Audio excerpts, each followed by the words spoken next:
사도행전 20장 30절에서 35절까지 보시겠습니다. 또한 너희로부터 너희 자신들의 사람들이 일어날 것이다. 왜곡되게 말하는 잘못 해석한 거죠. 그런 자신들을 따르는 제자들을 이끌어냈다. 이끌어냈다. 늑대들은 아시아 그리스도인들에게 왜곡된 복음으로 유혹하여 늑대들의 편을 만들고 자신들의 제자로 끌어내게 된다는 것을 바울은 미리 말하고 있습니다. 이 지식을 알고 있으면 준비할 수 있겠죠. 장로들에게 준비해라는 거죠. 이렇게 끌려나가는 그 어리석은 그리스도인이 되지 않게, 타락한 그리스도인이 되지 않게 준비를 하라는 것입니다. 이 시대에도 변형된 복음으로 그리스도인을 속여 유혹하는 늑대들이 있습니다. 대표적인 자들이 이단이에요. 교회 가가지고 교인들 끌어내는 사람들이 이단이죠.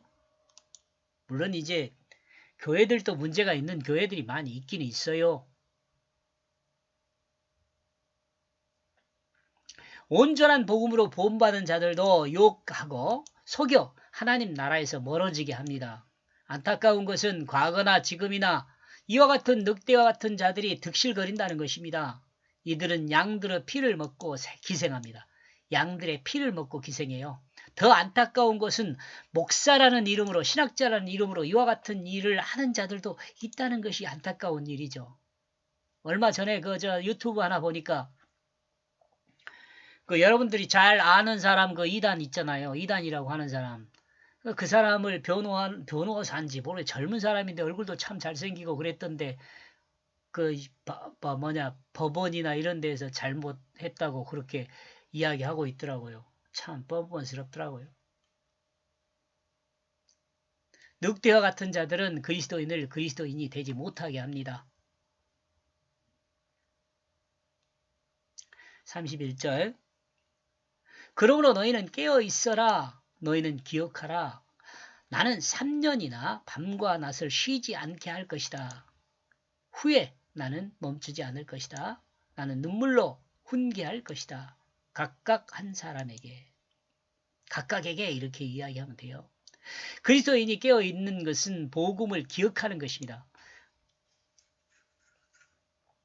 그리고 복음을 기억하는 것은 예수 그리스도 십자가 부활을 기억하는 것입니다. 십자가를 기억하는 것은 그 십자가에 자기 중심이 죽었다는 것을 믿는 것입니다.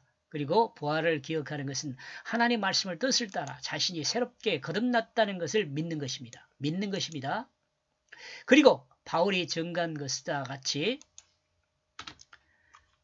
성령 안에서 하나님의 교회를 다스리는 자를 세우는 것입니다. 여기서 다스리는 것은 섬기는 것을 말합니다. 그리고 섬기는 것은 예수 그리스도 십자가와 부활을 통해 거듭난 생명이 하나님의 뜻을 따라 진실한 사랑으로 하나님이 창조한 모든 피조물을 섬기는 것입니다. 내가 원하는 것만 섬기는 것이 아니에요. 그러니까 사랑하는 사람 사랑하는 것은 누구나 할 수 있다고 그러잖아요. 나를 사랑하지 않아도 그를 사랑할 수 있는 사람이 되는 것이 그리스도인이죠. 바울은 이와 같은 것을 에베소에서 3년 동안 밤과 낮을 통해 쉬지 않고 가르쳐 증거했습니다. 눈물로 훈계하고 각각 사람에게 가르쳐 감각하고 경험할 수 있도록 했습니다. 그러므로 이제 나는 이것으로 너희를 그 하나님께 제시한다. 제사가 아니라. 그리고 그 자신의 그 은혜의 그 말씀 이것으로 그는 건축할 것이다. 그리고 이 기업으로 줄 것이다. 그 모든 거룩함을 입은 자들에게. 바울은 바울의 가르침에 증거를 받은 에베소 사람들을 하나님 앞에 제시합니다. 하나님, 에베소 사람들 제가 하나님의 뜻을 따라 복음을 증거했습니다. 라고 이야기하는 거죠. 하나님이 바울을 통해 증거된 그 은혜의 말씀을 통해 하나님 나라를 확장하여 만들어가고 있습니다. 그리고 그 모든 거룩함을 입은 자들에게 그 기업이 되게 하고 있습니다. 여기서 기업이 되게 하고 있다는 것은 자기 중심에 의한 자기 신의 유익을 구함이 아니라 우리 이 땅에 사는 사람들의 생각으로는 기업이란 게 뭐예요? 이윤 추구잖아요. 이윤 추구.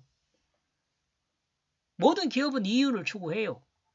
근데 여기 나와 여러분이 하나님 앞에 기업이 되는 것은 자기 중심에 의한 자기의 유익을 구함이 아니라 섬기는 자를 세우는 것을 말합니다. 섬기는 자를 세우는 것을 말해요.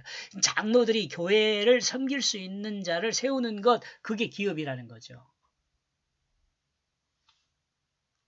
예수 그리스도의 그 생명으로 예수 그리스도의 그 생명을 세우는 것을 섬김이라고 합니다. 예수 생명으로 거듭나게 하는 것을 섬기라고 해요. 또 기업이라고 하고, 하나님 말씀으로 하나님 말씀을 세워 세상에 드러내는 것입니다. 말씀으로 말씀을 세워 드러내는 것이에요. 나와 여러분의 마음에 말씀이 심어지면 그 말씀으로 서는 거예요, 우리가. 이것이 복음을 증거하는 것이 되고, 이 복음 증거가 하나님 나라를 확장하는 기업이 되는 것입니다. 은이나 금이나 의복이나 나는 아무것도 탐하지 않았다. 여기서 우리 그리스도인들이 좀 주의해야 할 내용이에요. 그리스도인이 탐하는 것은요, 은이나 금이나 의복이나 물질적인 것이 아니에요. 그러죠? 바울은 자신의 텐트 만드는 직업을 통해 자신을 위한 은이나 금이나 의복을 탐하지 않았습니다. 자신의 사역을 통해서도요. 일을 통해서도요. 직업을 통해서도요. 34절 너희가 알고 있다. 이것들은 필요한 것들임을 나와 동행한 동료들에게 나의 이 두 손으로 섬겼다. 지금 이런 것이 필요 없다는 이야기 아니에요. 은이나 금이나 의복이 필요 없다는 이야기 아니라 다 필요해요. 근데 바울은 자신의 두 손을 통해서 이 동료들을 섬겼다 이렇게 이야기하고 있습니다. 이 그리스도인이 어떻게 살아야 할지를 알게 하는 거 아니에요? 바울이 텐트를 만드는 작업을 통해 얻은 수익은 함께한 자들의 은과 금과 의복을 공급하는 데 사용하였다고 고백하고 있습니다. 바울의 이와 같은 섬김은 복음을 믿는 후배들에게 본이 되었습니다. 나와 여러분도 바울의 후배라고 볼 수 있어요. 그리고 본을 보인 바울은 후배들이 자신과 같은 선배가 될 것을 권하고 있습니다. 우리가 바울을 닮은 것도 제가 그런 이야기 했잖아요. 예수를 가장 많이 닮은 사람이 누굴까? 저는 바울이라고 생각합니다. 여러분 어때요?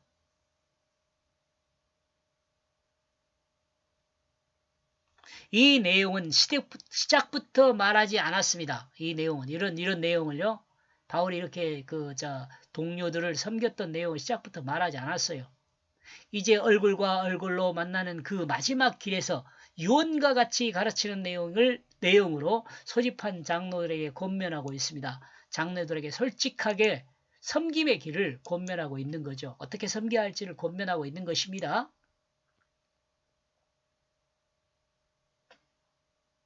35절 나는 모든 것을 너희에게 보여주었다. 너희도 이와 같이 수고할 필요가 있기 때문이다. 악한 자들을 돕는 자가 되어야 한다. 약한 자들 미안합니다. 약한 자들입니다. 악한 자가 아니고 약한 자들 돕는 자가 되어야 한다. 또 기억해야 한다.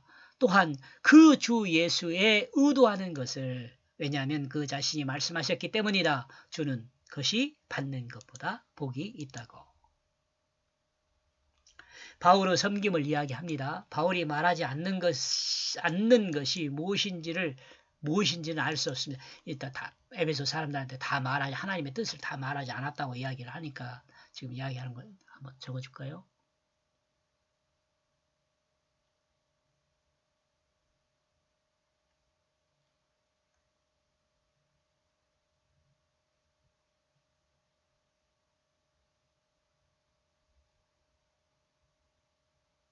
네, 27절이네요. 27절.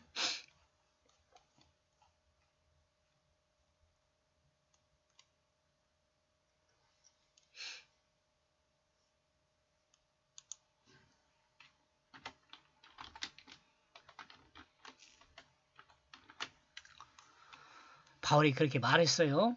바울이 말하지 않은 것은 섬김입니다. 바울이 말하지 않은 것은 아마 섬김일 것이다 라는 거죠.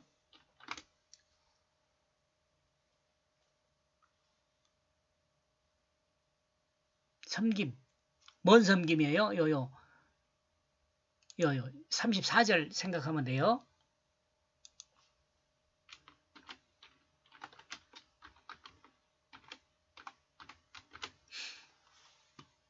바울이 함께한 형제들을 섬겼던 것과 같이 장로들도 교회에 함께한 자들을 섬기는 자가 되어야 함을 말하고 있습니다. 그리고 이와 같은 삶은 바울이 직접 보여준 삶입니다.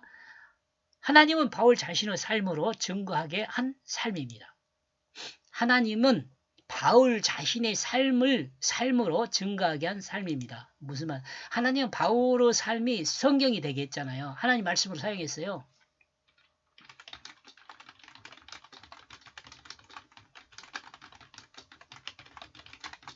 하나님 말씀으로 사용했다는 거예요.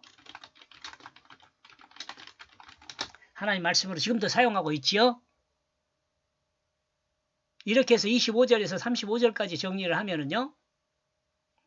바울을 왜곡한 자가 너희 안에 일어나 대적한다. 복음을 왜곡한 자가 너희 안에서 일어나 대적한다. 라고 정리해 보았습니다. 여기까지 보겠습니다. 고맙습니다.